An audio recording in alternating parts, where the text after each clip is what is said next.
so. And I thought what I felt was. Hello there, Patia. It's Dr. Ian, and tonight I'm at that amazing restaurant called The Mantra. It's part of the Amari Group, but it really is an amazing place. Out here in the cocktail area, it's like something out of the Arabian Nights. Inside, it's like something you've never seen before. However, tonight we're here for a wine dinner, and the wine dinner is with 3 separate wineries, all under the same umbrella of the Diego Hennessy Group, and that I think is actually the Moet Hennessy Group. Diego's in there somewhere as well.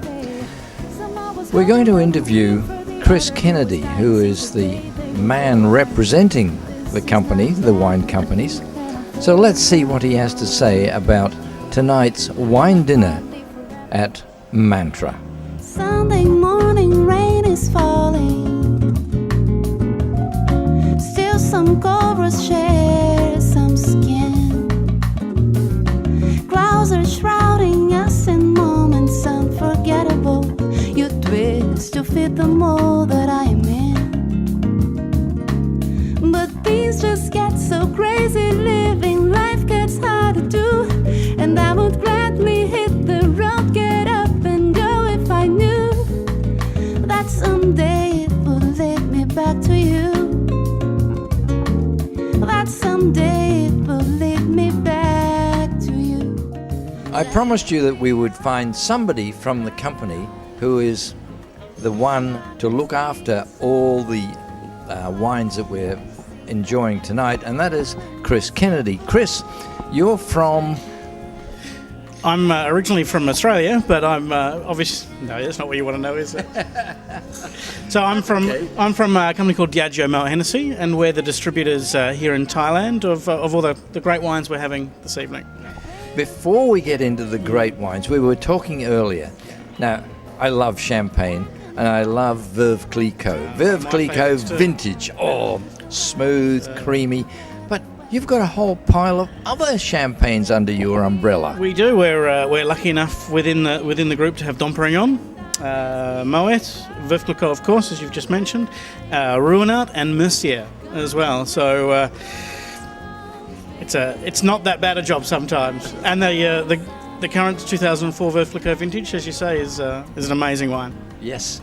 Now, there was another little thing that we can probably correct a few people out there. I think I might know where you're going with this.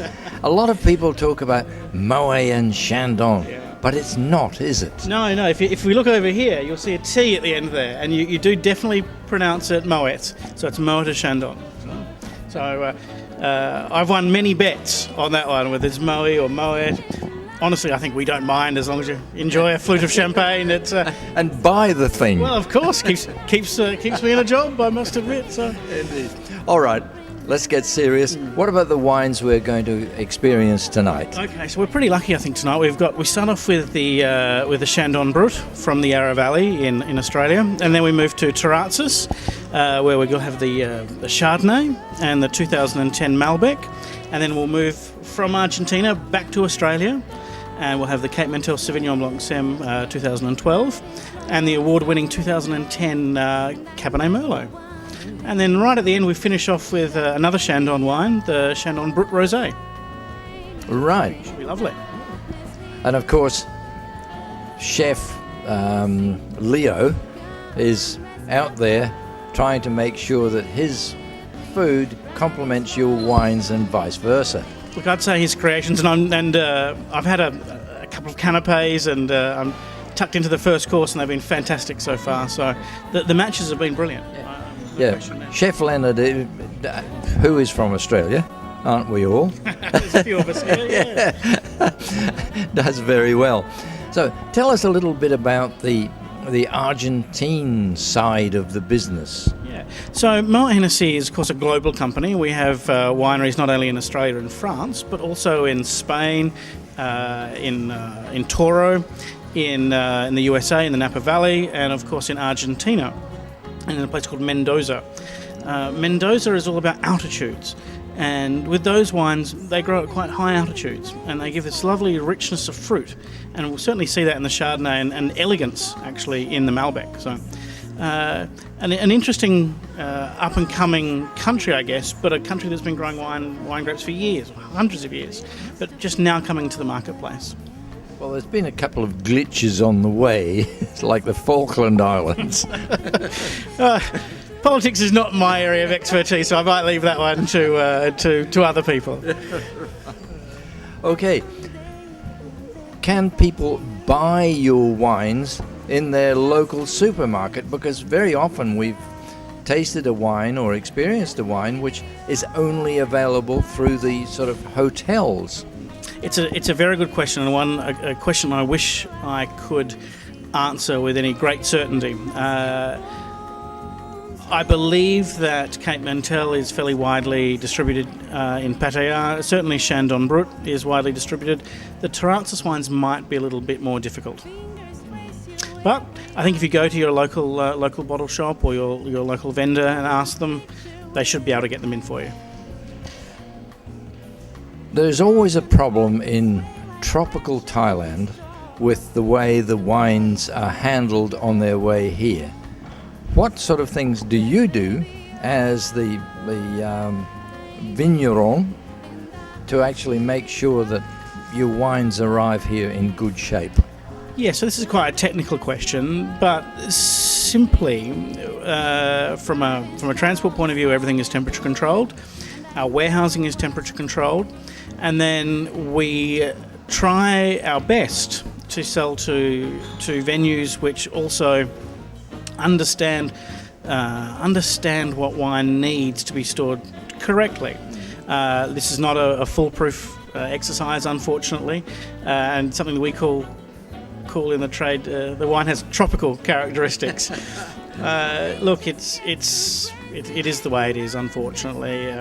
All I can say is once you've got your wine at home, and hopefully you've got a fridge or a cellar, put it in there, or even better, open it up and drink it straight away. There's no reason not to. Right.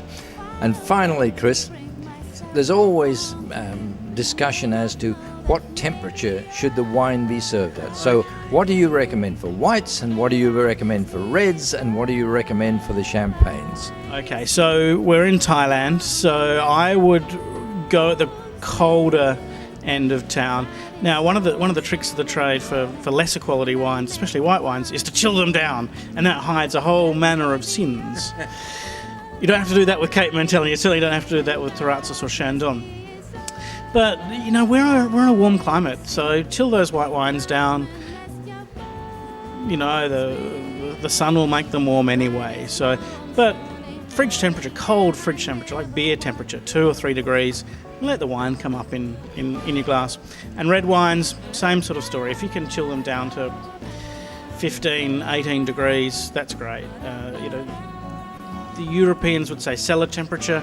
And cellar temperature in France, well, in the middle of June or July is probably 15 degrees. So, yeah, don't be scared. Look, I can tell you now, I've got bottles of red wine in my fridge at home. We take them out 10, 15 minutes before we're going to drink them. Perfect. And champagne, well, you can drink champagne anytime, but... As Madame Clicquot said. Yeah. Look, I'd love to have a glass of champagne right now. Me too, particularly if it was Veuve Clicquot vintage. Chris, thank you very much indeed, and I think we've given something for our viewers, I hope so. For them to understand that wine and the wine culture and enjoyment of wine is something which you can do at any time. It's not seasonal. It's definitely not seasonal. It's and it's not occasional either. It's it's an everyday drink. You can have a nice glass of wine any day you like, or with just about any food you like. So enjoy. And of course, we're here at the Mantra, which is a wonderful restaurant. It really is. I love this place. I mean, it's the ambience is something else again. And the food is wonderful. Certainly my first time here, and we'll be coming back, so I quite enjoy it. Okay, Chris, thank you again very much indeed. Thank you very much. Baby, come back. You can blame it all on me. I was wrong, and I just can't live without you.